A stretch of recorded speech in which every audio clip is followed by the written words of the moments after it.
Nga, maraming kaganapan ang nangyari. Rundown lang tayo mga partner, ano? Itong sa Tingog Party List, yung memorandum of agreement na parang collaboration ng Tingog Party List at ng PhilHealth ay medyo inatras, medyo nakaramdam siguro ng hiya, mga kababayan, at buti naman. Kanina ba yan? Kanina yung Tingog Party List? Ang Tingog Party List ay kay Martin Romualdez at sa kanyang asawa. At syempre yung akap, di ba sa kanya rin sa yan? kanila rin lahat yan. No? Grabe, no? Parang ano, no? Parang the more you're... The more, the merrier. Oo. Grabe, no? Parang ganun. Oh, ano pala yun? Pwede pala yun? Pwede, sa kanila eh. Ginawa nila eh. Pero kung hindi po yan naaayon sa batas. At syempre, isa pa, yung pinagpaliban din po, mga kababayan, ng... tawag dito, yung paglagda doon sa proposed budget ng 2025 dahil marami ang nag-iingay, marami ang kumukontra, marami ang kumukundina at pumoprotesta dahil nga sa hindi tama na paglalagak ng pera ng ating bayan. Na totoo naman na kahit hindi na natin kailangan maging abogado, hindi natin kailangan maging matalino, kung alam natin ang mga patama-tama partner, makikita natin dito na talagang hindi tama yung kanilang ginagawa at pumapabor lang sa kanila. Ang sabi nga nito ni Shelo Magno is anti-poor, pro-politician. Itong proposed budget ng 2025. Boss D, and so far, according to yung mga magagaling sa sa economics, by far daw ito daw yung most corrupt na budget na naipasa sa kasaysayan ng Pilipinas. Yes. Kasi hindi na siya pro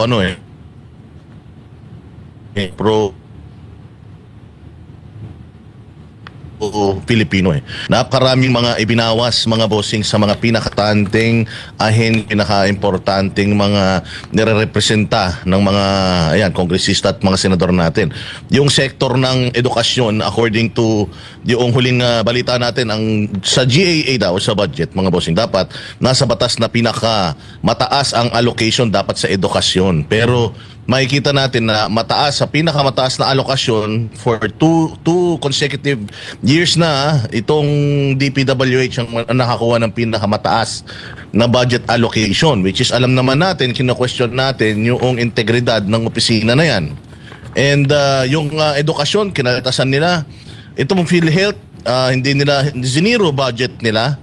So talagang medyo nakakatakot ito. Mamaya i-discuss natin kung ano importansya ng budget para sa PhilHealth. Kasi hindi naiintindihan ng mga mamamayan at itong ibang mga nagko-content na mga tulongges ng mga pro-administration, itong mga partner, itong sa PhilHealth. Kasi palagay siguro hindi nagtrabaho mga ito sa mga kumpanya kaya hindi nila nalalaman. Yes. Hati po kasi ang kontribusyon. Nagko-contribute tayo at kapag tayo ay ginamit natin, halimbawa tayo na ospital, part ng ating contribution, meron ding kino-contribute ang gobyerno doon. Yun yung tinanggal. Okay. Gobyerno yung suporta yung suportang subsidy sa mga mamamayang Pilipino na posibleng magkasakit. Kaya napakabigat pala nila porket may pera ang PhilHealth kasi naguhulog naman ng mga tao Yun ang nasa isip nila Pero ang hindi nila alam, part of it or at least 50% nung ating nung ating kinukonsum dapat sinasubsidize ng yun ng gobyerno yun. Hindi lang 100% sagot ng PhilHealth yun. Yes. But let's leave it to the expert. Napakalalim na diskusyonan nito considering na yung mga kapatid natin sa medical sector o sa health sector nagrereklamo dito. It means talagang malaking issue ito, mga partners. Okay, Jay. Birthday boy. Alam nyo, na talaga ako kasi bakit sa iba ang bilis nila magbigay ng pondo, tapos dito sa mga katulad dito sa PhilHealth na mas makakatulong sa mga kapwa natin Pilipino, but parang hirap na hirap sila, no? Ang dami nilang palusot, ang dami nilang mga ginagawang anomalya para lang mahadlangan yung mga karapat-dapat na budget dito. Tsaka ito ay yung sa mga vlogger, katulad nga nung nabanggit ni Boss Dada, grabe, ano pa sila, may explanation pa. May explanation pa, pero kung iisipin nyo, wala naman talaga, walang kakwenta-kwenta yung ina-explain nila tungkol dito sa issue ng PhilHealth na to. Sabi ko, grabe naman itong mga to. Palibasa may monthly allowance kayo sa mga amo nyo, kaya hindi nyo na kailangan tong PhilHealth na to. Paano yung mga kababayan natin na mga kadalasan kasi ito yung mga inaasahan yan sa mga ospital, sa mga, alam mo yung napakalaking tulong ng PhilHealth na to, kaya sana, wag na sanang anuhan to ng gobyerno. Iyon. At ito partner, no, yung mga programa o mga ahensya na malapit sa sikmura ng ating mga kababayang mga ordinaryo, yun po ang pinagbabawasan po nila ng pondo. Katulad na lang halimbawa ng Department of Transportation, napaka-traffic. Department of Labor and Employment, kulang tayo sa trabaho. Department of Education, yung school natin dito hindi pa perpekto. At may isa pa yung Agriculture, Department of Agriculture, yan po ang pinagbabawasan nila ng pondo, samantalang yung sa Kongreso... Pati Armed Forces, partner. Yan, Armed Forces of the Armed Forces, binawasan. Armed Forces of the Philippines. So yan po ang dapat na binibigyan nila ng tuon, binibigyan ng pansin para mabigyan ng mas malaking pondo dahil yan po ang tunay na pangangailangan. Pero samantala, mga kababayan, umani ng batikos ang PhilHealth sa Senado dahil sa kanilang kontrobersyal na bilyon-bilyong pisong unused funds na pinababalik sa National Treasury. Si Val Divina Gracia, magbabalita. Naniniwala ka ba? Sermon ang inabot ng mga opisyal ng PhilHealth sa Senado araw ng Miyerkules dahil sa isyu ng paglipat ng excess funds nito sa National Treasury. Sa isang pagdinig, tinawag ni Senator Bongo na boy promise si PhilHealth CEO Emmanuel Ledesma Jr. dahil sa marami na anya itong pangako na di natutupad. Isinumbat ni Go na kundi lang sumabog ang kontrobersya ng PhilHealth kaugnay sa di tamang paggastos ng pondo na nagresulta ng bilyong pisong halaga ng unused funds, ay di ito mag-aatubili na gawin ang kanilang mandato. Kung tinaasan nyo, sinabay nyo nung Pebrero yung sinasabi mong 30%, kung tinaasan mo na ng 80%, nakinabang pa ang Pilipino, nakinabang pa yung mga mahirap, hindi pa na naging excess fund, hindi na walis. Yes po. Nung na-discover na meron kayong excess funds, doon nakita na meron kayong reserve fund. Yes po. Doon nagka-problema. Pero sa kabila nito ay nanghinayang naman ang chairman ng Senate Committee on Health and Demography na si Go kaugnay sa zero budget na binigay ng Kongreso sa PhilHealth subsidy para sa susunod na taon. Naniniwala ang senador na maapektuhan dito ang mga mahihirap na Pilipino na nangangailangan ng tulong sa kanilang kalusugan. Ang zero budget anya sa PhilHealth subsidy ay di makatarungan. Sa panig naman ng PhilHealth ay tiniyak ni Ledesma na masiserbisyuhan pa rin ang mga beneficiary nito sa 2025 sa kabila ng zero budget sila sa subsidy. Sa isang video message, ipinagmalaki ni Ledesma na aabot sa 500 billion pesos ang kanilang excess fund o naipong pondo na maaaring gamitin sa susunod na taon. Ibinida rin ni Ledesma na sa susunod na taon ay magkakaroon din sila ng increased benefit packages para sa mga beneficiary na tinatayang aabot sa 284 billion pesos. Allow me to assure everyone that PhilHealth will continue to pay for the health benefits of all Filipinos, with or without government subsidy. It is our goal to finance the best care and benefits available. Para sa Diyos at sa Pilipinas kong mahal, ako si Val Divina Gracia. SMNI News. Grabe yun, no? Alright, so yun, mga Alam mo, sa partners. totoo lang, partner, no? Sige. React lang ako dyan. Sa totoo lang, ang kakapal kasi din talaga ng mukha nitong mga Totoo. taga-PhilHealth na to. Kasi considering na tayo ay nasa private sector, tayo ay naguhulog dito. Ang taas ng kaltas mga bossing dito sa na to, sa PhilHealth na to. As in, dumoble na from yung dating binabayaran natin. Tapos, kapag ka magkiklaim ka naman, lagi ka namang tinitipid ng mga, ng kanilang mga officers, yung mga nagko-compute ng iyong mga case rates, sa totoo lang. Pero hindi enough yun, mga partner, para tanggalan ng budget ito. Bakit kaya itong sila Grace po tsaka yung mga senador na pabor dito sa pagtatanggal ng budget sa PhilHealth, bakit kaya hindi na lang nila i-require or hindi na lang sila manawagan ng pagre-resign dito sa hepe ng PhilHealth? Di ba bakit kailangan ang mag-sacrifice kung galit sila sa pamunuan ng PhilHealth dahil sa mismanagement ng budget? Bakit hindi na lang nila hikayatin ang gobyerno at yung mga nagtalaga sa mga tao na to na tanggalin na itong mga ito dahil hindi po sila epektibong mga namumuno diyan? Bakit kailangan magsakripisyo yung mga mamamayang Pilipino doon sa pagtatanggal nila ng budget para lang mabigyan ng leksyon etong mga pulpol na namumuno diyan sa PhilHealth? Sana ganoon na lang ang ginawa natin, revamp, tanggalin lahat, palitan ng bago. Lahat naman kayang gawin yung mga trabaho nila eh. Tapos seamless, gagana lahat, di ba mga bossing? Yes, tama ka dyan, partner. At ang nakakarindi nga dito, nagkakaroon ng unused funds ang PhilHealth, hindi ho ba?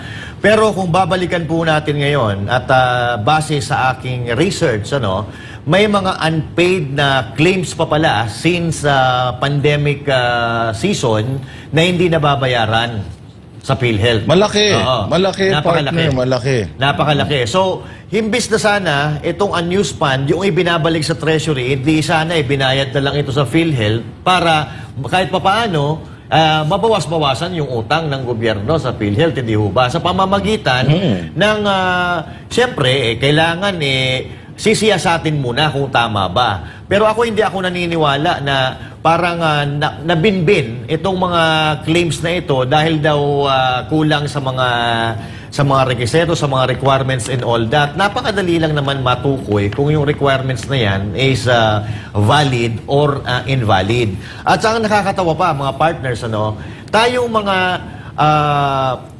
kinakaltasan, buwan-buwan sa PhilHealth na yan, tayo ay nagtitiis at sigurado ako, nag-iingat tayo na hindi magkasakit dahil kahit papaano, sabi nga nila, mas maganda na hindi natin nagagamit ang PhilHealth kaysa nagagamit. Kasi ibig sabihin, pag nagamit natin yan, nagkasakit tayo. So tayo, kung todo tayo sa pag-iingat, pagtitipid and all that, pero nabalitaan natin, may nagplano pala mga partners na gumastos ng 137 million pesos para lang sa kanilang anniversary.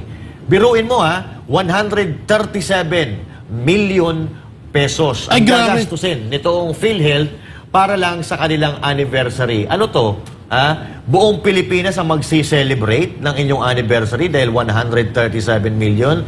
At nung binasa ko yung mga item sa mga item, kaya nag-total siya ng 137 million. Meron pa dun sa mask, meron pa sa mga tokens, t-shirt, jackets, tumbler, payong, lahat nandun na nagkakahalaga giveaways. Giveaways at may mga papremyo pa doon na nakalaan. Giveaways and bonuses, Yan, partner. Partner. Hindi, okay lang naman yun, Master Judea okay lang naman yun, Master Judea, na mag-celebrate ng mga ng party. Kaya lang, hindi ba, nagsalita ang presidente natin kamakailan na maging frugal tayo or maging matipid tayo sa yung kumbaga maging sensitive tayo dahil marami tayong mga kababayan na lubog pa rin sa baha ngayon na kailangan isipin din natin yung kanilang kapakanan na tayo nagsiselebrate tapos sila hindi. Parang ganun So, ito talagang gobyerno to, puros mga lip service talaga ito mga to, puro mga sinungaling talaga. Puro mga sinungaling pero mga partner nung panahon ni PRD, alam nila na malaki ang budget ng PhilHealth Kaya matatandaan ninyo, nung panahon ni PRD, hindi ba yung serbisyong dialysis? Yan. Yan. Yung serbisyong dialysis, talagang kung hindi mo, nilibre ni PRD yan nung panahon niya At saka mga bossing, yung mga indigents natin na automatic na naging ng members ng PhilHealth. Malaking bagay yun ang panahon ni PRD kasi naiisa katuparan yun Dati kasi kailangan ikaw ay member ng PhilHealth, nagtatrabaho ka at naghulog ka para maging member ka, para ikaw ay makapag-benefit from yung kanilang mga pondo. Pero nung panahon ni PRD, ginawa niyang automatic na members lahat ng Pilipino ng PhilHealth. Kaya may trabaho ka, kaya wala.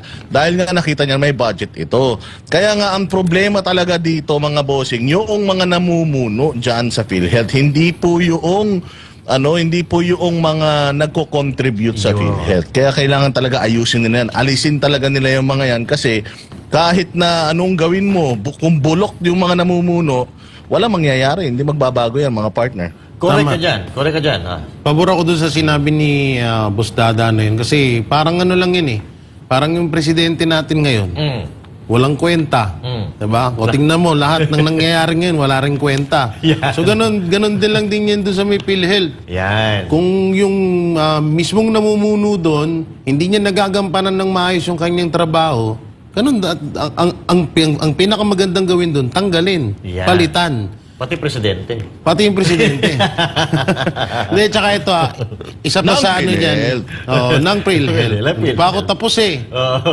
Kaya ang ano pa dito, isa pa, ang bilis-bilis nilang magbawas sa mga sahod ng mga tao dyan sa PhilHealth na yan. Tapos ang napakahirap ano dyan, napakahirap kapag ano mo na, pag Mag-claim. Mag-claim.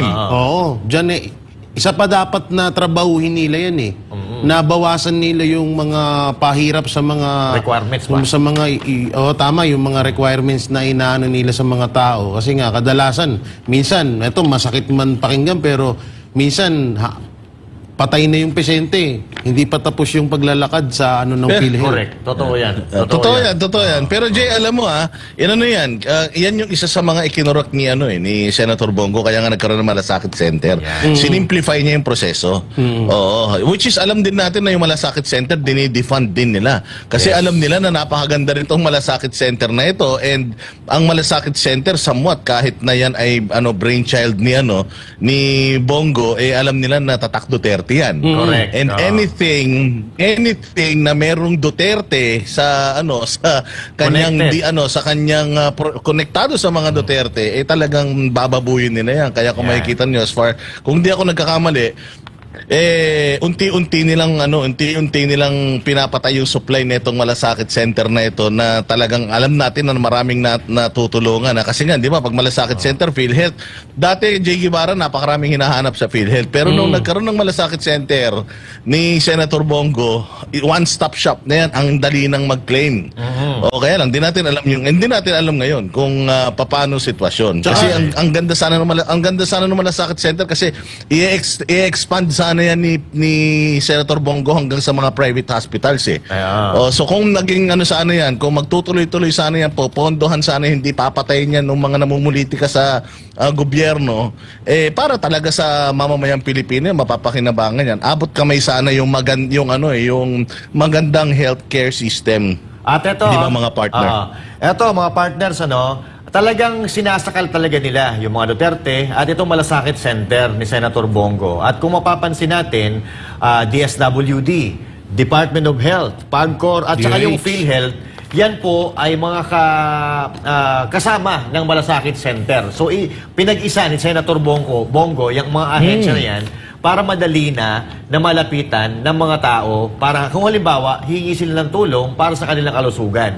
Pero kung makikita nyo, yung DSWD binawasan ng pondo, yung PhilHealth hindi binigyan ng pondo, zero, at yung PAGCOR hindi naman natin masyado yan. At yung PCSO sa kanila na rin yan, pati yung DOH sa kanila na rin yan. Kumbaga, kontrolado nila lahat at talagang pinipilay talaga nila lahat ng mga kaalyado ni Pangulong Duterte, katulad nito ni Senator Bongo. Kasi eto nga, pag walang budget yan, mga kababayan, pag walang budget, ang, halimbawa, PhilHealth, DSWD, at itong Department of Health, so ibig sabihin lang yan ay magiging limitado lang ang tulong na maibibigay ng Malasakit Center. So ano ang magiging kalalabasan nito? Kapag lumapit ang Pilipino sa Malasakit Center at hindi sila makakuha ng tulong, of course, magagalit ngayon yan, magtatampo kay Senator Bongo at sa Malasakit Center. So ang ending niyan, syempre, baka mamaya hindi ka na iboto kasi hindi mo kami natulungan. Pero eto, lilinawin lang natin na hindi po kasalanan ni Senator Bongo yan. Dahil si Senator Bongo, gumawa yan ng kapamaraanan para mapadali ang trabaho at paglalakad ng mga papeles ng mga Pilipino. Pero ito naman, ng mga nasa gobyerno natin, inilalayo yan, mga kababayan. Inilalayo sa pamamagitan ng pagbawas ng pondo sa mga agency na karugtong nitong Malasakit Center, katulad ng DSWD at katulad ng PhilHealth. So ito, at sa tingin ko, may halong politika rin itong nangyayari ito. At buti na lang, medyo nahiya pa sila ng konti at inatras yung collaboration ng PhilHealth at ng Tingog. Tsaka Pati Malasakit Center, mga partner, pati yata Malasakit Center, wala, tinatanggalan na rin ng budget. Yes. Gaano ba ka-importante yung budget ng Malasakit Center? Kasi syempre, isa po yan, syempre, meron mga inuupahan yan ng mga espasyo. May mga taong binabayaran yan para mag-organize noong one-stop shop na sistema na yan. So, kailangan ng budget yan, kailangan ng pera yan. Yes. Pag tinanggalan mo ng budget yan, magbabawas na ng mga opisina yan. Kasi syempre, magkukos cutting yan, magbabawas na yan ng mga headcounts ng mga trabahante nila hanggang sa maging basura na yung serbisyo, masisira talaga ang mga Duterte. Correct. At ito, partner, Ako, sa tingin ko, sige, ikaw muna, Jay. talagang ito ay political strategy na naman nila. Dahil alam naman nila kapag, katulad nung sinabi mo kanina, Master, may mga iilan dyan ng mga Pilipino kapag walang naitulong na sa kanilang malasakit dahil wala ngang pondo, magagalit kay Senator Bongo. Ay alam naman natin na tumatakbo si Senator Bongo sa pagiging senator. Tsaka ito, hoy, mahiya-hiya naman kayo. Ay di hamak na mas maraming natulungan ng Malasakit Center kaysa sa inyo. Kaysa kayo na mga humahad lang dyan sa pondo ng na yan. Parang ginawa lang nilang display na naman yung PhilHealth na yan para makapunta sila sa Malasakit para doon para sirain nila yan.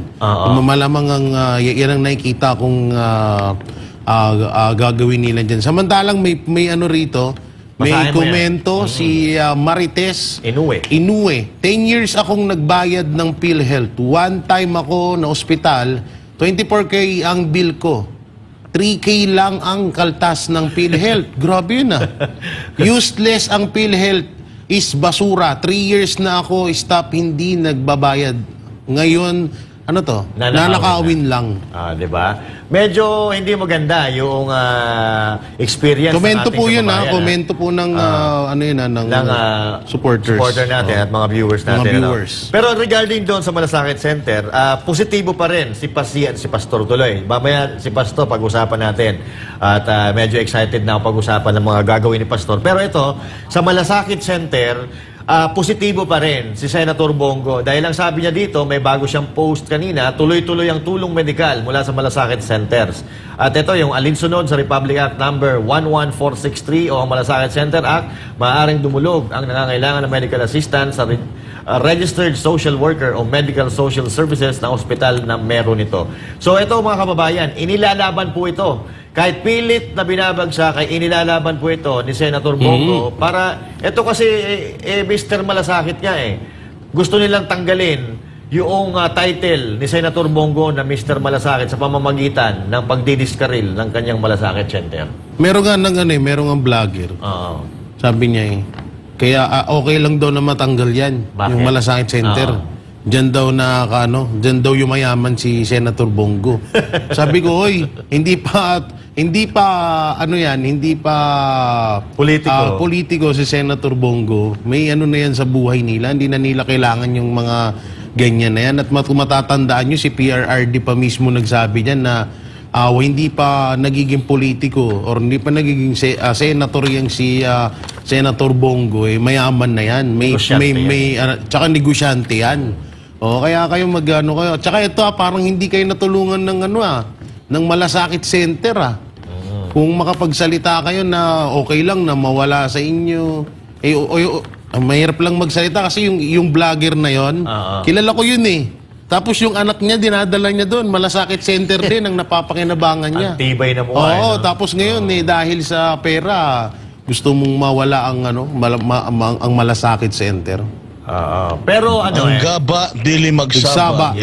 Yung mga na yan, yung mga naggumagawa ng mga peking balita patungkol sa mga Duterte at para sirain ng mga Duterte, sooner or later makukuha din nila yung kanilang Totoo. Yung kanilang mga gaba. Pero considering na napakaganda nitong, maganda kasi talaga tong Malasakit Center na to. Kahit ano pang sabihin nila, napakarami natulungan nito.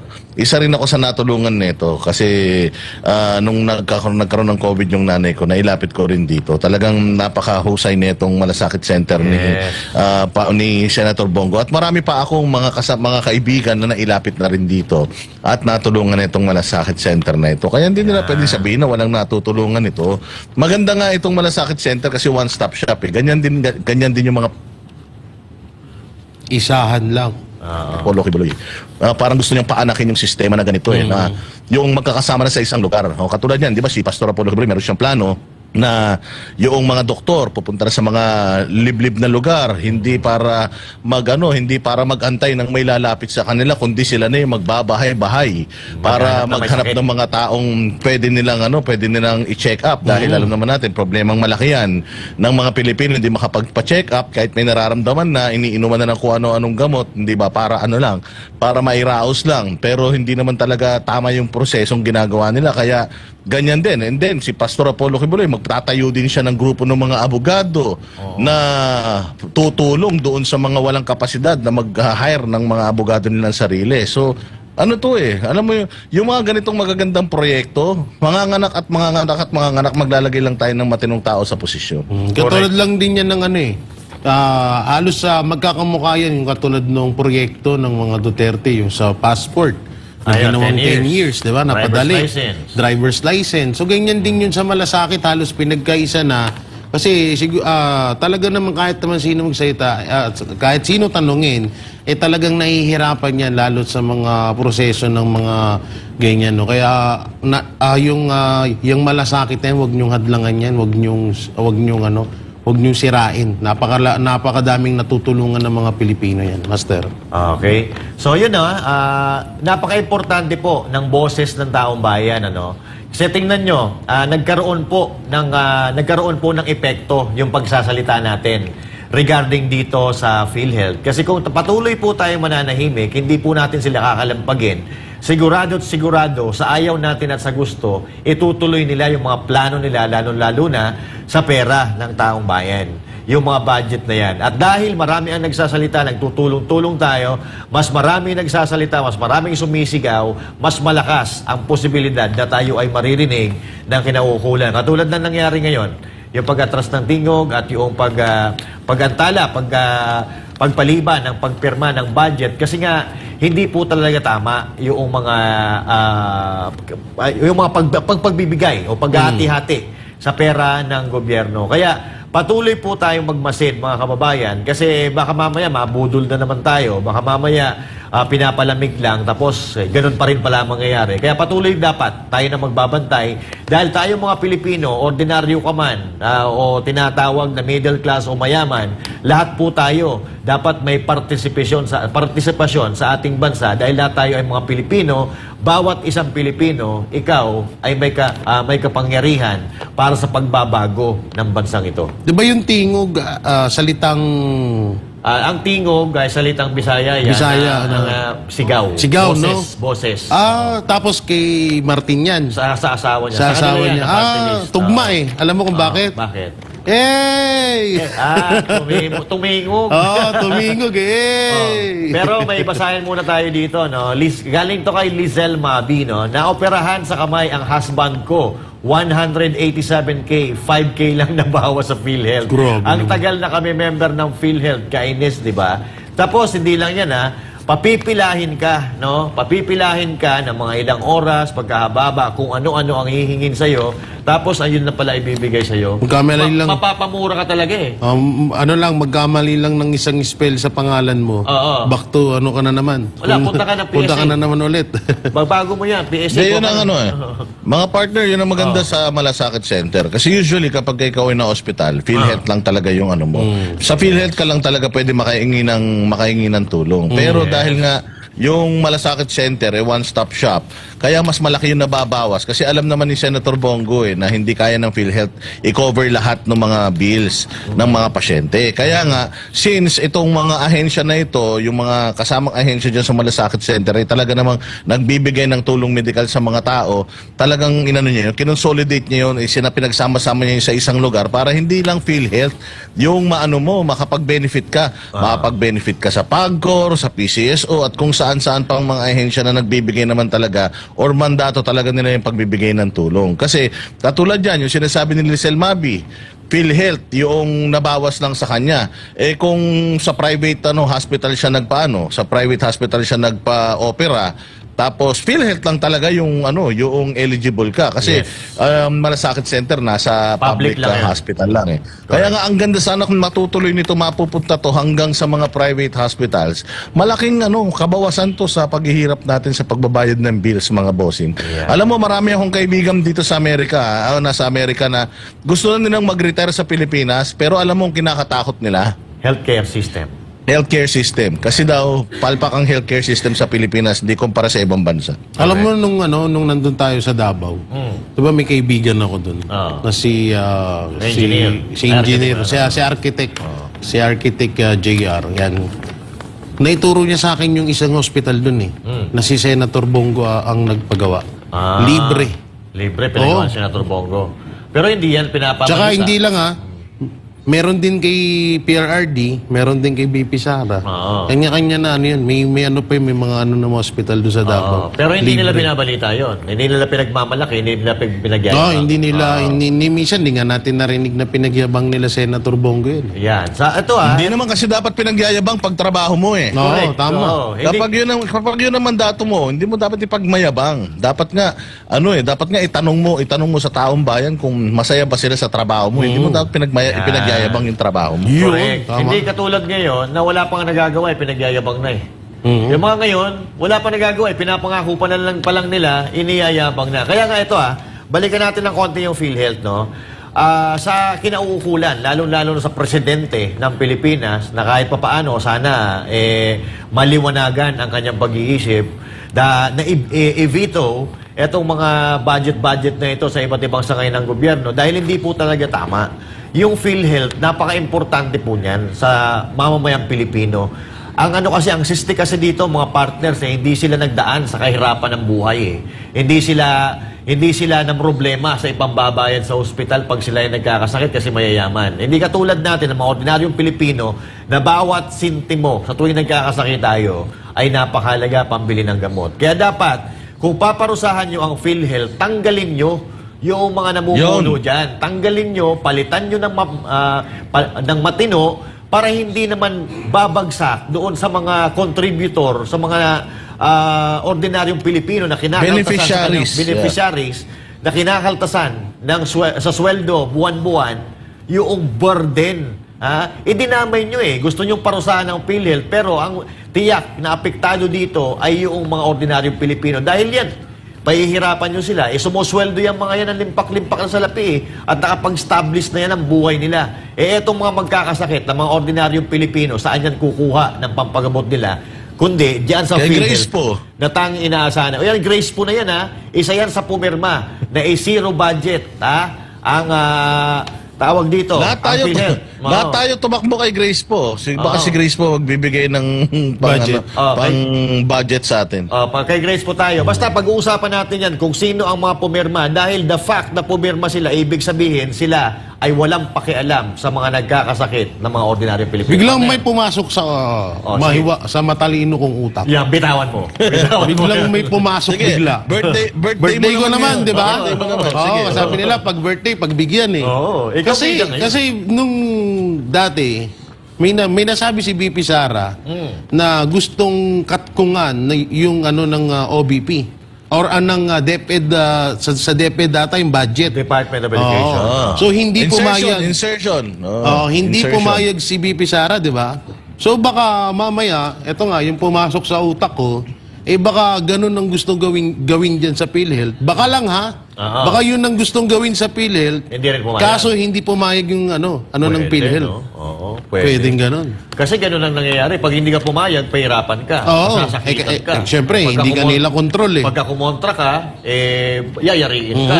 Ganyan ang problema. Kaya nga, ngayon, dahil dyan sa budget 2025 budget na yan, may mga nagrarally-rally na. Yun nga sinasabi natin, kapag tinuloy nyo yan, mas dadami pa yan. Mas dadami pa ang sisigaw sa kalsada dahil hindi na Hindi na to usaping politika na dilawan ka, pinklawan ka, Duterte supporter ka. Ito ay usapin na ng mga ordinaryong Pilipino, kabuhayan at kaligtasan ng ating mga Pilipino. So, hindi na po natin iniisip dapat yung politika dito. Magtulong-tulong tayo para sa ikakaayos. Pagkatapos niyan, pag naayos na ating bansa, o dito maglaban-laban ulit tayo sa politika, hindi ho ba? Partner. Oo. May tanong ako. Kasi di ba itong PhilHealth just recently kinuha ito ng Malacanang, yung pangangalaga rito. Tama ba? Natuloy ba yun? Hindi siya Hindi ko natuloy. alam kung Hindi siya natuloy. Okay. Pero kung mapapansin ninyo itong PhilHealth, nagrereklamo ba sila na tinanggalan sila ng budget? Hindi naman.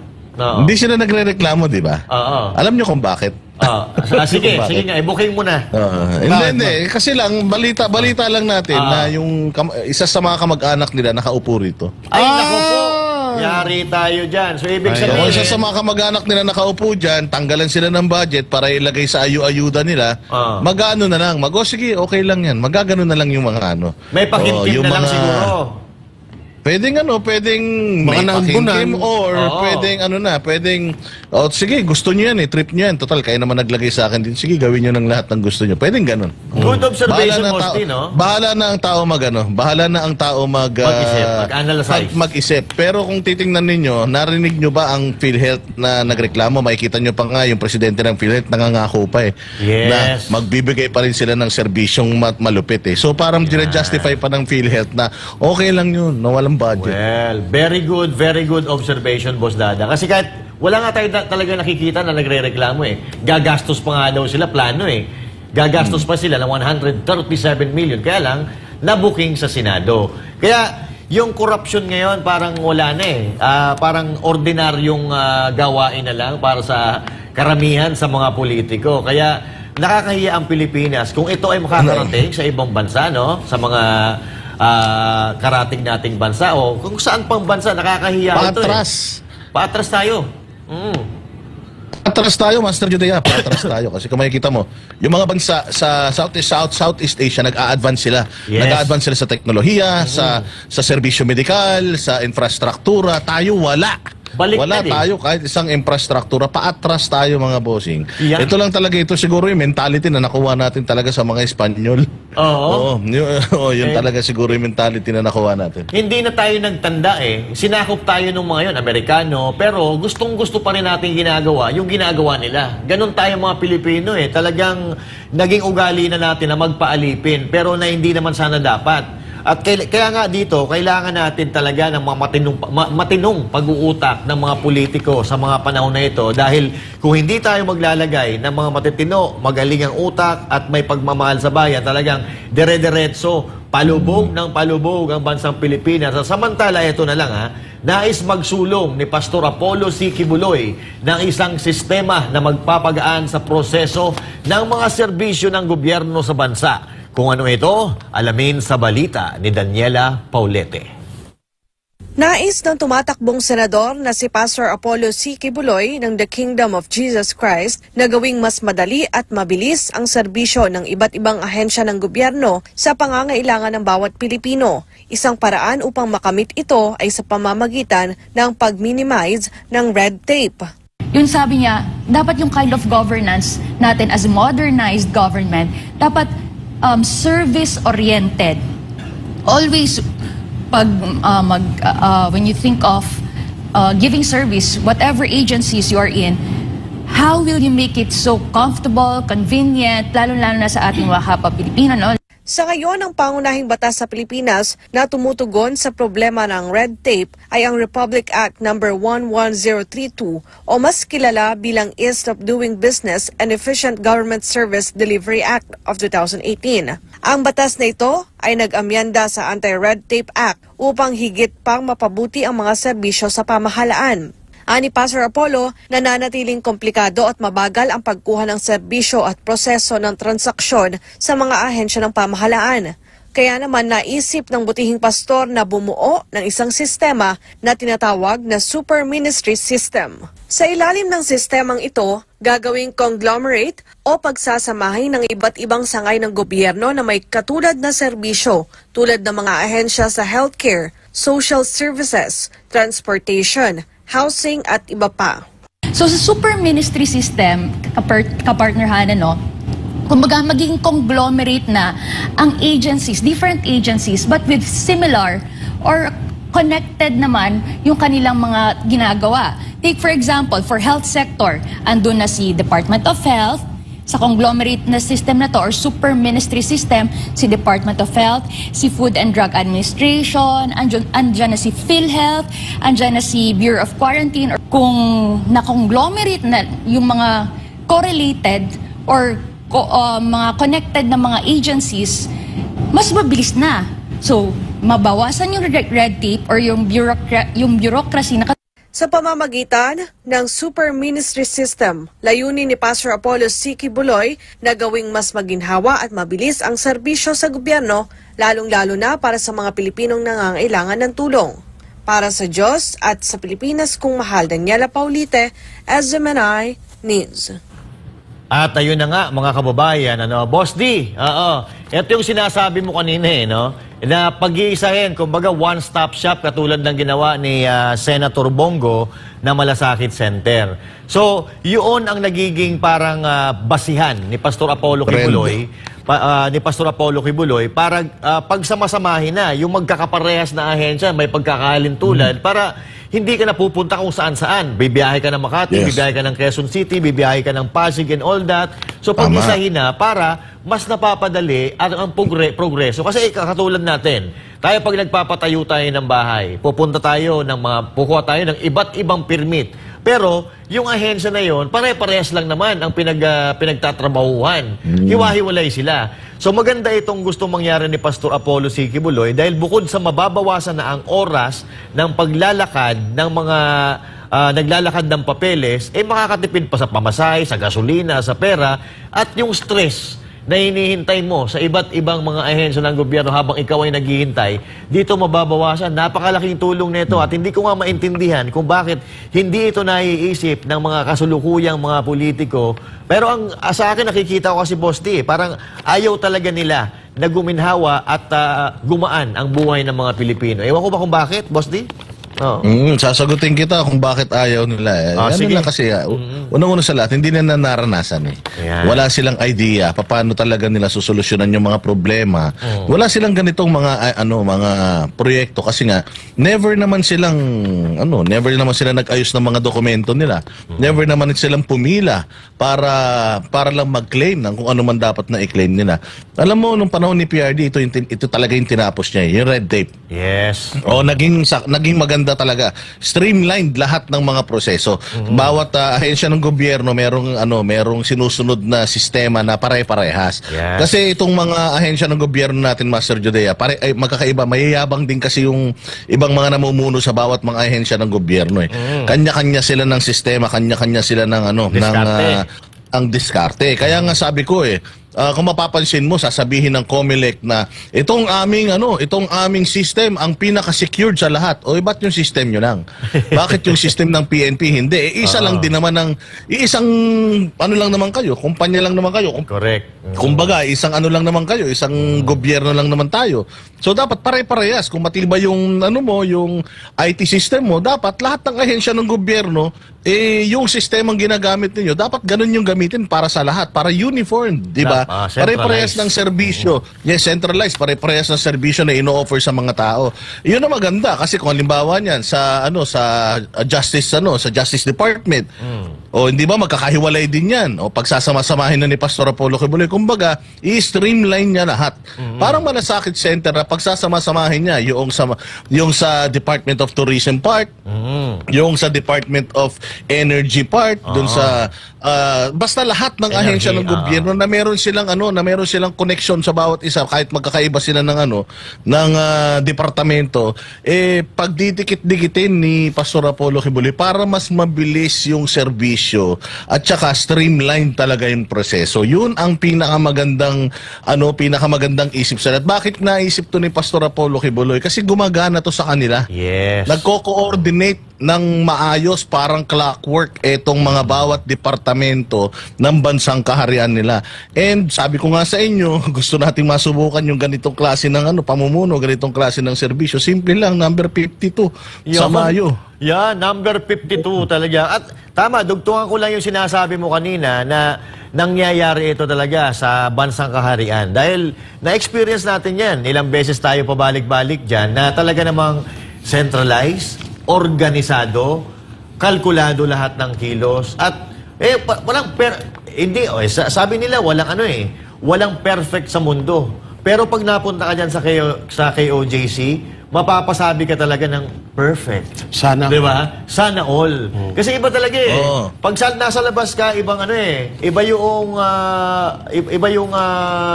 pakiramdam. Pagpasok mo dun sa loob ng Kingdom Nation, iba rin yung pakiramdam. Hindi natin sinasabi to dahil dito tayo nagtatrabaho sa SMNI. Sinasabi natin ito dahil yun ang naramdaman natin Di ba? Nakaka-excite to, Master Judea. Sa totoo lang, kinilig ako ng bahagya.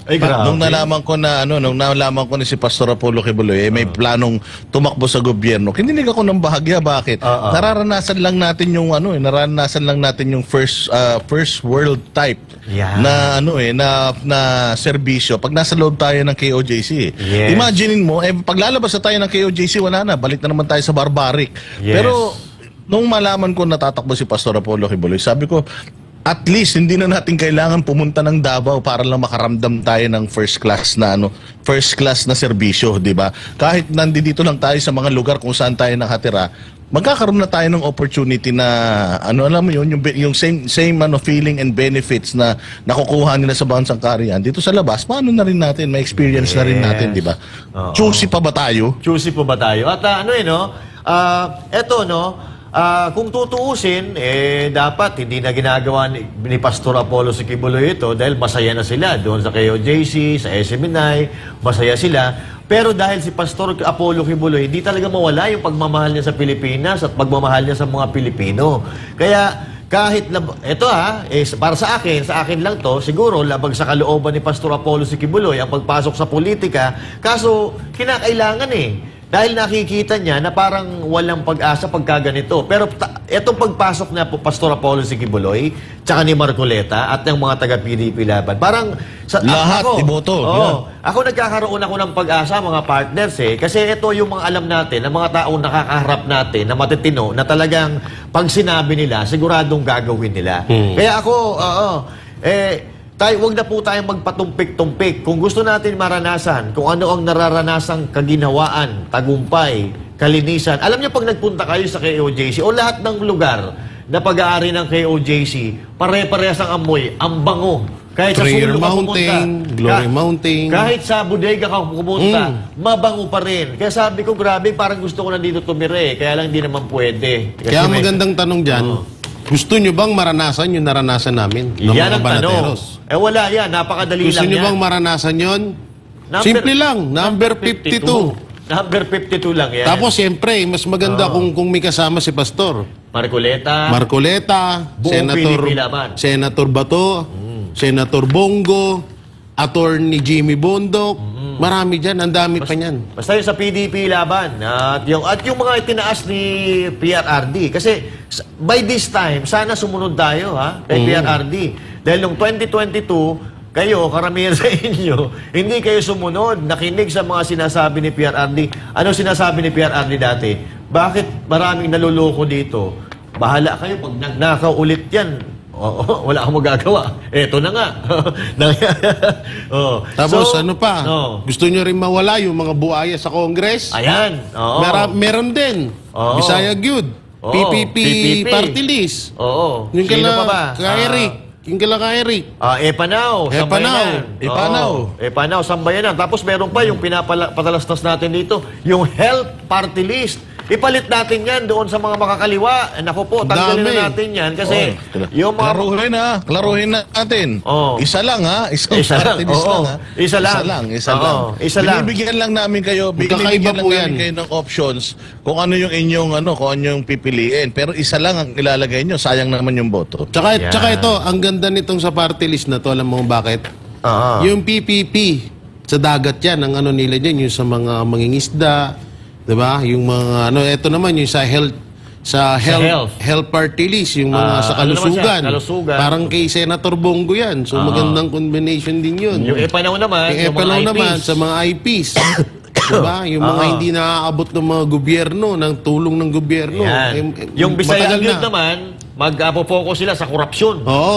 Tsaka kailangan natin yung tapang na may ganyan. Yung Bisaya Gyud, yan, corruption. Corruption ang titirahin naman yan. Kaya, bahala po kayo. Basta yan, mga okay yan, na pinopromote natin na yan, bahala na po kayo. Pero iisa lang po doon ang pipiliin natin. So, kasi mga kaibigan natin, na talaga namang... Tsaka ito, Master, maputol lang kita. Kaya ako lang din naman sinasabi yan.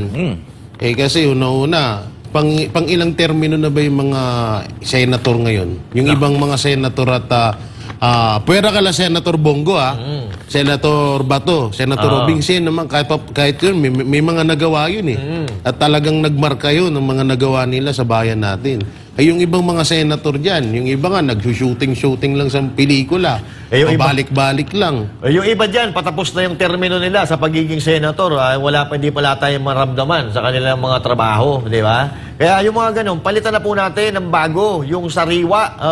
Dahil yung mga sariwa na yan, katulad uulitin ko, hindi yan mag-iisip na magnakaw. Kasi ang pagtutuunan nila ng pansin kung paano nila gagawin ng kanilang trabaho, kung paano nila sila makakatulong sa Pilipinas. Kasi mga bago katulad sa trabaho, mga partners, pag ikaw ay bago sa trabaho, ang gagawin mo dyan, magpapakitang gilas ka para magustuhan ka ng boss mo. Diba? So, ganun din sa politika. Parang ganun, pag bago yan, matitino pa yan Pero itong mga datihan na, itong mga luma na, hindi naman lahat hindi ko nila lahat, alam na niya pasikot-sikot kung paano makapitik ng pera ng bayan. Naalala niyo ba naalala niyo yung nagkaroon ng bagyo?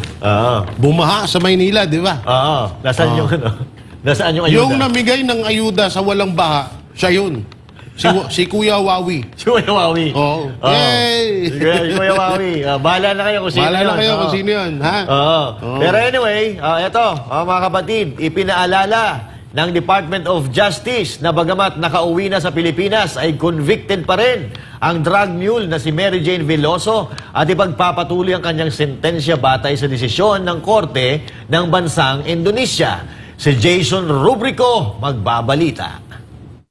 Nasa kustodiya na ng Correctional Institution for Women sa Mandaluyong ang convicted drug mule na si Mary Jane Veloso. Nakauwi si Veloso sa Pilipinas nitong Miyerkules matapos ang 14 na taong pagkakabilanggo sa Indonesia dahil sa kasong drug trafficking. Bagamat ikinatuwa ng marami ang pag-uwi ni Veloso, ipinaalala ng Department of Justice na siya ay convicted at ipagpapatuloy ang kanyang sentensya batay sa desisyon ng korte sa Indonesia. Pagkalipat siya ay subjected na at itatrato siya bilang ordinary person deprived of liberty dito sa Pilipinas ayon sa ating batas, ayon sa ating regulasyon at ating patakaran. It's a transfer of a person deprived of liberty. We should not forget that. It is a transfer of a sentenced person from Indonesia to us. This is not an ordinary homecoming of an OFW. She was an OFW. Unfortunately, she was convicted by the proper courts of Indonesia. Pagbibigay diin pa ng DOJ, hindi dapat ituring o sabihing inosente si Veloso. I think we should avoid using the word innocent naman, kasi she was found guilty. So those are things that we should accept as is. Sinabi rin ng DOJ na pag-aaralan pa ng gobyerno kung karapat-dapat nga bang bigyan ng clemency si Veloso. Nilinaw ng ahensya na hindi porket nasa limelight o pinag-uusapan ngayon si Veloso ay pwede nang isantabi o kalimutan ang kalagayan at kapalaran ng iba pa nating mga kababayan na dumaranas ng parehong sitwasyon. We should not lose sight of the fact na marami ding mga persons deprived of liberty who are equally entitled. The aged, the elderly, the sick, and those factors would be considered. Lahat po naman ay aaralin ng mainam at masusing titignan ng ating pamahalaan yung bagay na yan. Para sa Diyos at sa Pilipinas kumahal, ako si Jason Rubrico, SB9 News. Yun? At yun, mga kababayan. So, ibang-iba na yung itsura ni Mary Jane Veloso, no? Kasi nung nakulong siya, medyo bata-bata pa siya. So ngayon, parang medyo tumanda na siya sa loob ng ulungan. At yan, good luck, no? Go ahead, Boss D. Question, mga partner. Question lang, ba't ang bitter ng ba't ang bitter ng DOJ? Gusto nata nila sila sikat, no? Wala tayong magagawa doon, Boss D eh. Kasi etong mga to, hindi naman to makakagawa ng ingay ng sila-sila lang. Kailangan nila gumamit ng mga medium. Katulad ni Bantag, katulad ni Tevez, katulad ni Mary Jane Veloso. Master Judea? Master Judea, di ba, kailangan magpasalamat na lang din yung gobyerno natin. Kasi ang alam ko, nasa death row yata ito eh. Tama ba? Yes. Nasa death row ito eh. Yes, noong panahon... So, pasalamat na lang tayo na meron tayong naisalbang buhay. Yes. Pero ito... Hindi yung kung ano-ano sinasabi nila kung kesyo. Pero ito kasi, Boss D, no? Yan, hindi na natin dapat dina-downplay, etc. na parang heroes welcome kung ano-ano. Parang mga engot eh.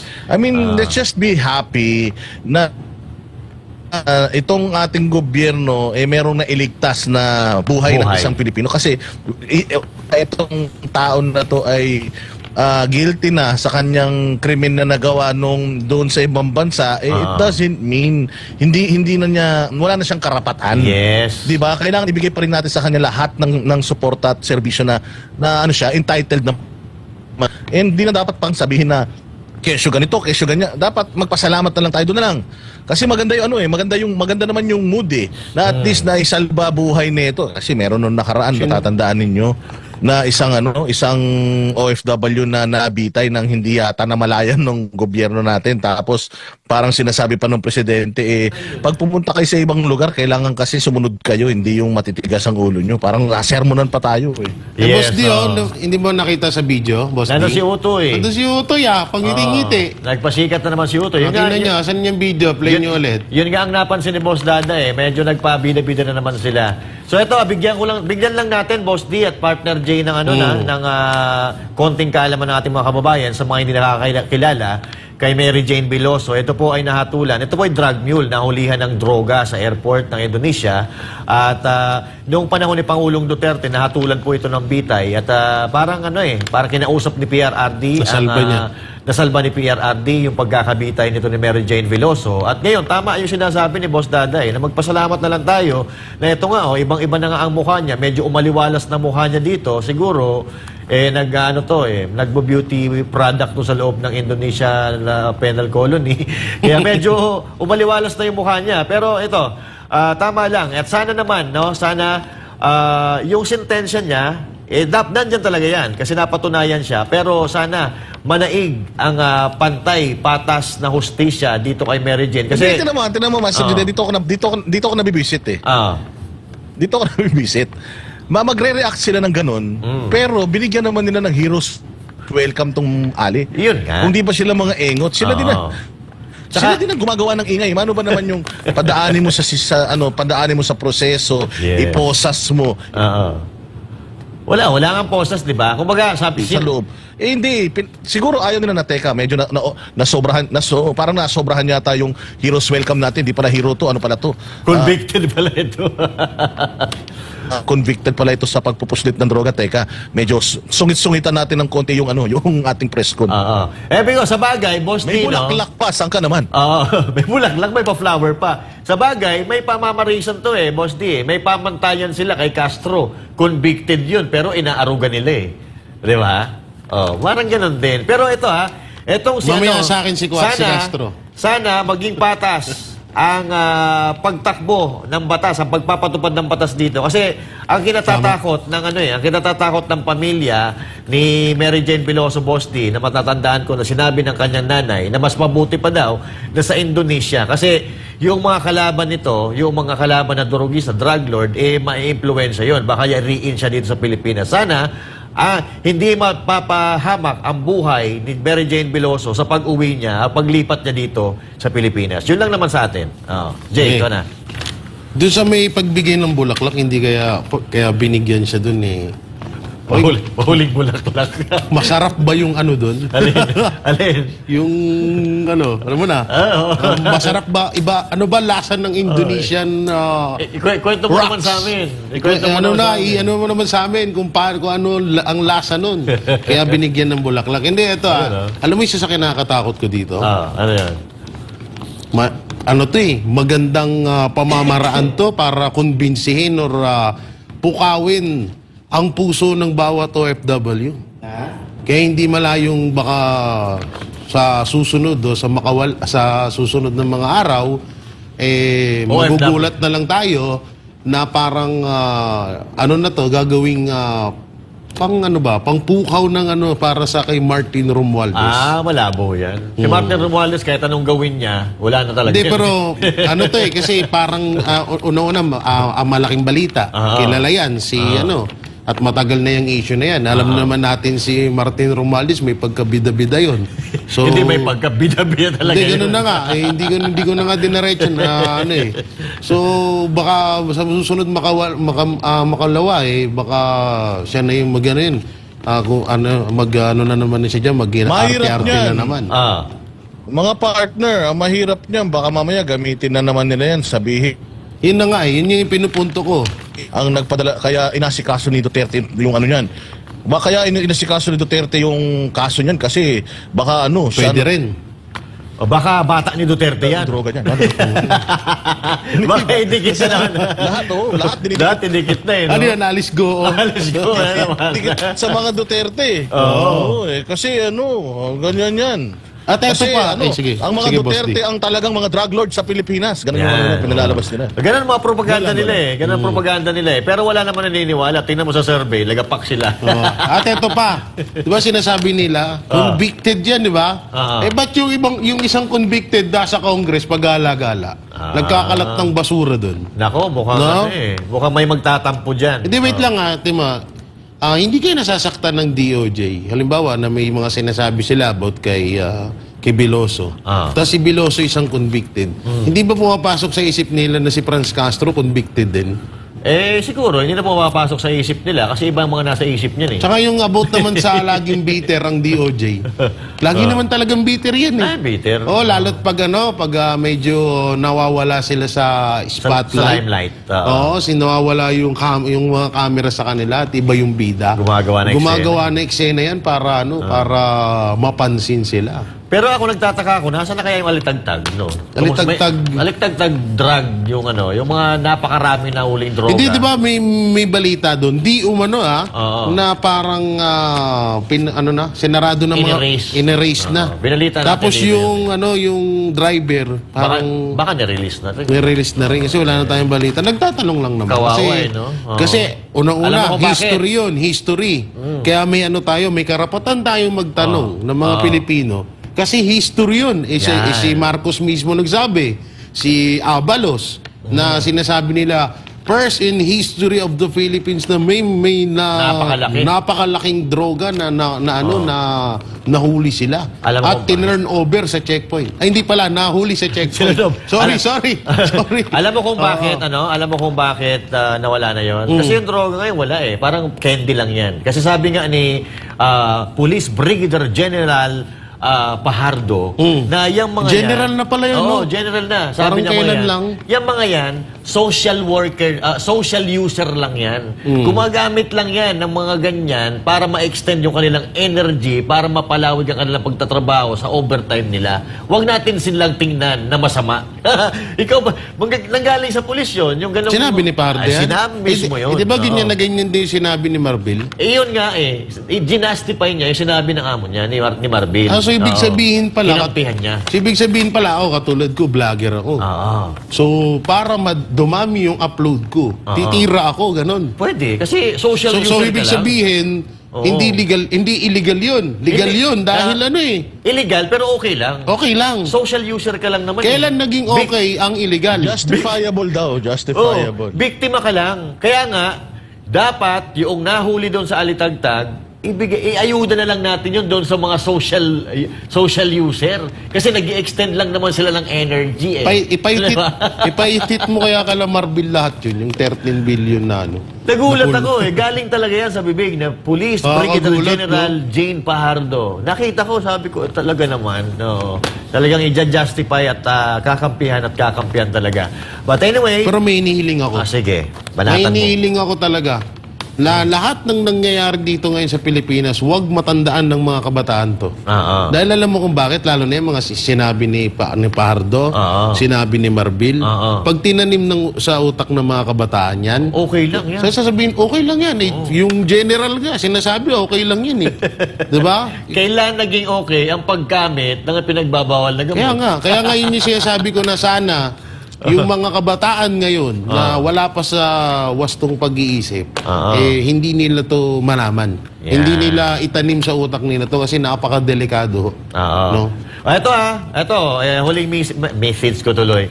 Huling message natin, no? Ay, nabalitaan ko pala kanina na tinake down yung Facebook account ni Pastor Apollo Sikibuloy. Wala namang ganyanan. Tinake down na naman. Pumarehas naman kayo ng laban porque alam nyo na medyo threat sa inyo si Pastor Apollo Sikibuloy kasi nga namamayag pag ang kanyang pangalan, pinapatake down nyo yung mga gagamitin niya para sa kanyang popularidad sa pagdating na eleksyon. Huwag naman ganun. Huwag naman ganun. Walang ano. Kung talagang magagaling kayo, hayaan natin na doon tayo sa legal, sa normal na politika. Huwag maganyan. Pa-take down pa kayo. Ang tagal nyo nang ginagawa yan eh. Di ba? So, baguhin na natin ang sistema. Hindi na uubra yan eh. Ayaw na nga sa inyo mga tao eh. Hayaan nyo yung tao mamili. Hayaan nyo yung tao kung sino ang gusto nilang ilagay nila sa politika at sa gobyerno. Number 52, Pastor Apollo Sikibuloy. Sama natin ang PDP Laban, Marcoleta. Yan.